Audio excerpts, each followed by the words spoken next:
All right, this is how I rough in a classic Coke bottle shaped handle on a knife. So right here, I'm just kind of cleaning off the sides, taking off any kind of glue that's sticking out that's gonna poke me in the hand, flushing up any of the pins that might be sticking out.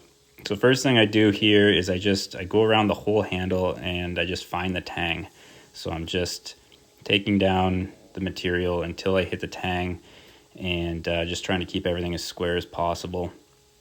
Right here, I'm just trying to get, I found the tang across the top there horizontally, and now I'm trying to just clean up all the scratches, keep everything running lengthwise with the blade. It's close up there, I bumped the camera, sorry about that.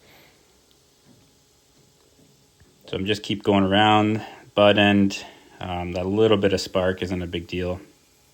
I'm not really taking a ton of material off the steel. I'm just kind of cleaning up, and like I say, trying to keep everything as square as possible. It won't really matter in the end because it'll all kind of get rounded off. It just helps keep things even by eye if everything's pretty square, and just cleaning up the scratches, keep them all going the same way.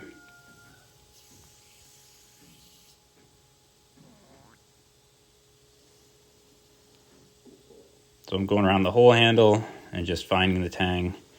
That dust collection system, by the way, is really far away from the actual dust collector. I've never had a problem with sparks going into it because by the time they get to the bin, they've long since died and gone cool.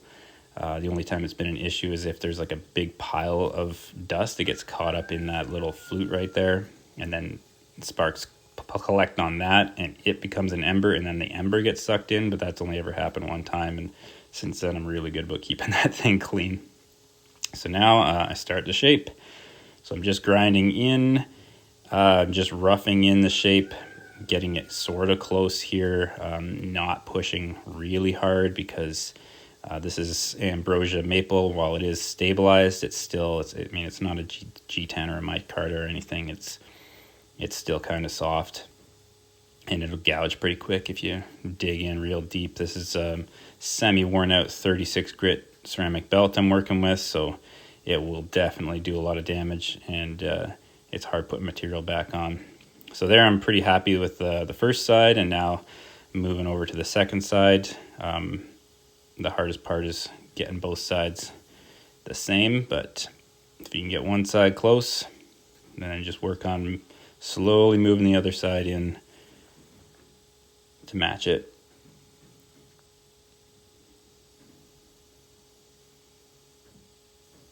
So I'm working on, I can only see the one side, the bottom side of the handle there, but I am working on the top side as well.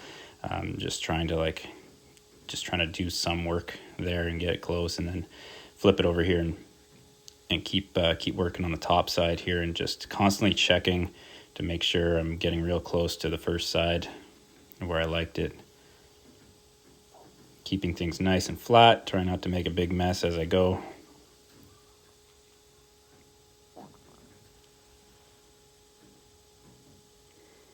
As I'm just checking for symmetry here, eyeballing both sides, see if they're pretty close. This is, again, I'm just roughing it in, but the closer I can get it now, the less work I have to do later.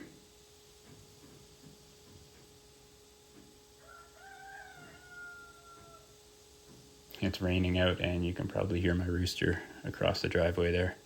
So here I'm just finishing up, flushing things up, making sure everything's really close, making things nice and square before I start to round things off. Okay, so here I move around. I'm using that 2-inch idler wheel on the top of the grinder. This is a Vashti Rise that I'm grinding on here, 2x72 with I think it's a Phoenix Abrasives 36 grit. And now I'm just kind of rounding off that hard inside corner. And I can't go all the way up the whole handle because the 2-inch idler wheel will touch the blade there on the inside of the finger choil. So I'm just getting as far up as I can and just smoothing off that little inside radius, taking off all the the horizontal scratches from shaping and just kind of smoothing things out a little bit, especially on the pins there. I'm just kind of taking the scratches off the pins.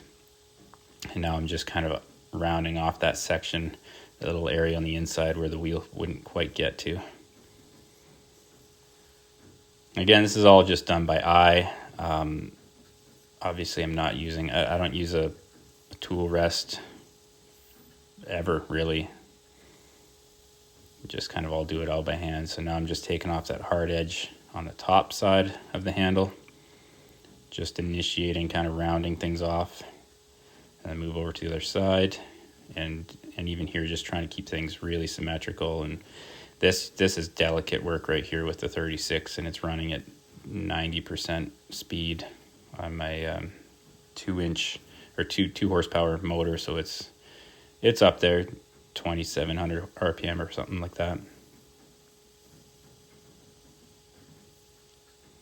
And smoothing off the top, and now I'm just looking at it for symmetry. And then at this point I realize this handle's a little bit thicker than I'm kind of hoping for, so than I wanted. So I'm going in again and taking off some of the material from the palm swell there. It was just a little bit heavy. Trying to go slow, take off little bits at a time. You can always take more off as you work. And then just kind of keeping things round. I usually just do one side at a time, get it to where I want it, and then make the other side match.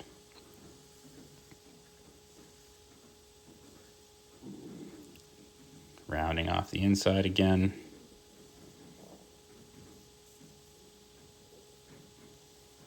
Then I'll go back to the top side and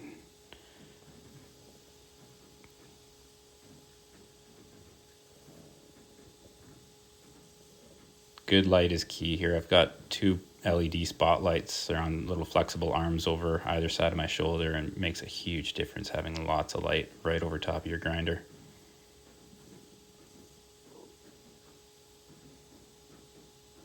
There, I'm just checking symmetry again, getting it close. And I'm going back up using that slack section on the top of the belt.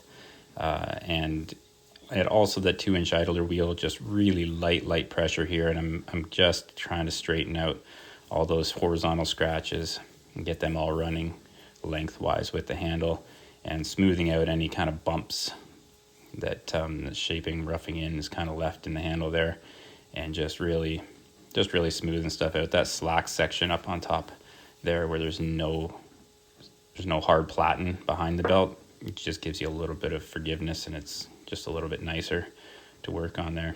And there you have it. That's nicely shaped. Little palm swell, fawn's foot in the butt end. Feels good, comfortable, ergonomic, smooth, round. No hot spots in the hand. You can work with it for a while, and it's not going to fatigue. It's going to just be nice and comfortable. Won't leave any blisters. Here's another one I did right before this in Spalted Mango, and they both turned out really nice. Here I'm just checking them for fit, and then I check the balance as well, which is tricky to do while you're filming at the same time, but they both turned out perfect. The balance on those is nice, right in the finger choil. So there you go.